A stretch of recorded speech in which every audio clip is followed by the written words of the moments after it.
नमस्कार दोस्तों, हमारी ये ऑडियो स्टोरी धोखा।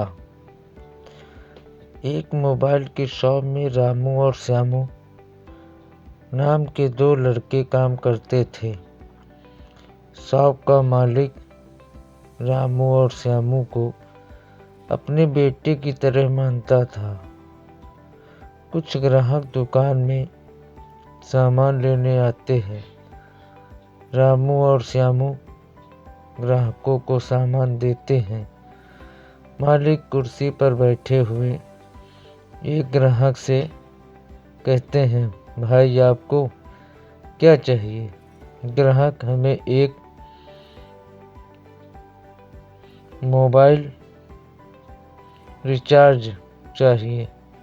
दुकानदार, अरे रामू बेटा, इस भाई को सामान देना। अरे भाई खड़े, इनको चार्जर देना। रामू, जी मालिक देता हूँ। रामू आकर चार्जर ग्राहक को देता। कुछ ग्राहक को आते जाते इस तरह दोपहर हो जाती है। 12 बजे की घंटी बजी। तभी सेठ जी कहते हैं, तुम दोनों जाकर खाना खा लो। रामू कहता है श्यामू से, जाकर तू खाना खा ले भाई। श्यामू, नहीं, रामू से, तू जाकर खाना खा ले, मैं बाद में खा लूँगा। तब तक नहीं, तू जा, खाना खा लो। दुकान कुछ देर के लिए मैं देख लूँगा। रामू, नहीं, तू खा ले, हम लोग बारी बारी से खाना खा लेंगे। दोनों आपस में बात करते हैं। सेठ जी कहते हैं, चलो रामू, तुम ही जाके खाना खा लो। श्यामू खाना खाने के बाद आता है रामू से, भाई तू जाके खाना खा ले। खाना खाने चला जाता है। खाना खाने के बाद टिफिन में कुछ सामान रख आता है। वह फिर दुकान से अपनी कुछ देर के लिए जाता है और बियर बार में दारू पीने लगता है। वहां से वापस आने के बाद श्यामू और रामू दुकान फिर से देखने लगते हैं। दूसरे दिन ग्राहकों को दोनों सामान देते हैं। मालिक कुर्सी पर बैठे होते हैं। तभी घड़ी की घंटी बजी। श्यामू रामू से कहता है, रामू जाकर तू खाना खा लो। रामू खाना खाने चला जाता है। बाद में श्यामू जाता है। दूसरे दिन फिर श्यामू खाना खाने के बाद टिफिन में कुछ रख देता है। उस दिन श्यामू को टिफिन भरते हुए कुछ देख लेता है। श्यामू रामू से कहता है, रे भाई, यह क्या कर रहे हो? सेठ जी हम पर कितना विश्वास करते हैं और हम दोनों का कितना ख्याल रखते हैं। उनके साथ हम लोगों को विश्वासघात नहीं करना चाहिए। रामू श्यामू से कहता, नहीं भाई, यह बात सेठ जी को नहीं बताना। मैं आज से अपने कान पकड़ता हूँ, नहीं बताना भाई। मैं आज से अपने कान पकड़ रहा हूँ भाई। मैं आज के बाद चोरी नहीं करूँगा। रामू कहता है, चलो भाई, मैं सेठ जी से नहीं कहूँगा, पर आज के बाद तू चोरी नहीं करेगा। इतना कहकर रामू दुकान का काम देखने लगता है। उधर श्यामू के दिमाग में चल रहा शैतानी दिमाग, आज तो बच गए।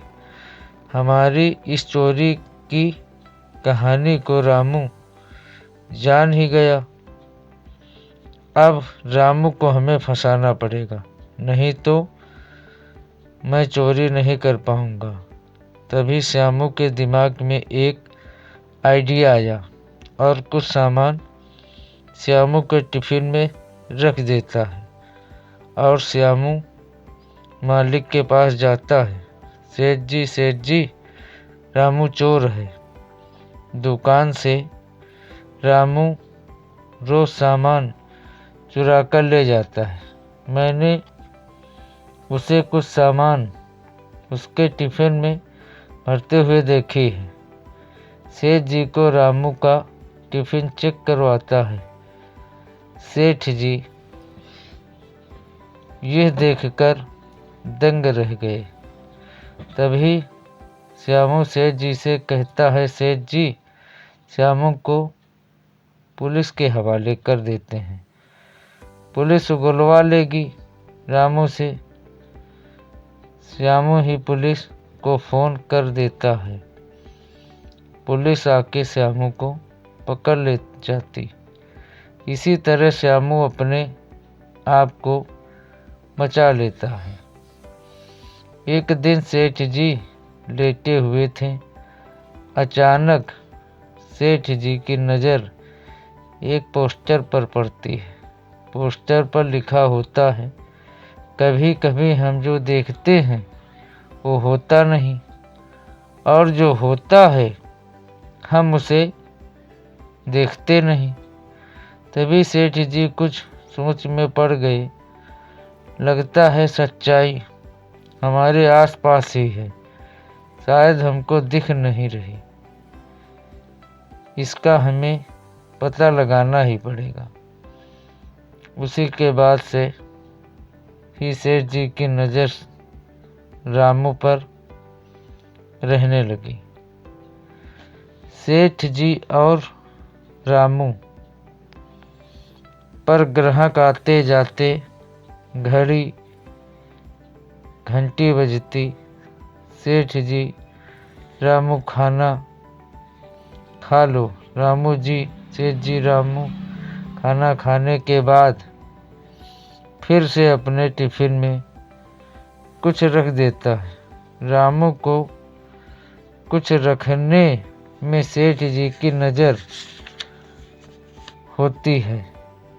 उसके बाद श्यामू से, सेठ जी, श्यामू, चोरी तुम करते थे और फंसा दिया तुमने रामू को।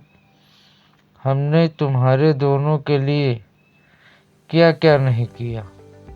सोचा था हमारे तो बाल बच्चे नहीं थे, तुम ही तो दोनों हमारे बच्चे थे। एक दिन ये सब तुम ही दोनों का तो था। सेठ जी अपने जेब से मोबाइल निकालकर पुलिस को बुलाते हैं। साहब, असली चोर मिल गया। पुलिस श्यामू को ले जाती है और रामू को छोड़ देती है। सेठ जी रामू के हवाले सारी अपनी संपत्ति कर देते हैं। इस ईमानदारी से रामू को सेठ जी ने अपनी संपत्ति का मालिक बना दिया। तो क्या समझे भाई लोग हमारी इस स्टोरी से? कैसी लगी आपको हमारी स्टोरी? आपको पसंद आई हो तो हमारी इस स्टोरी को लाइक करना, शेयर करना, हमारे चैनल को सब्सक्राइब करना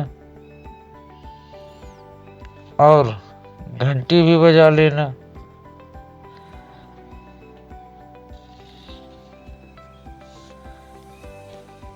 और हमारी स्टोरी आप तक पहुंचती रहे। तो दोस्तों, यहीं पे हम विदा लेते हैं। नमस्कार, जय हिंद, लव यू।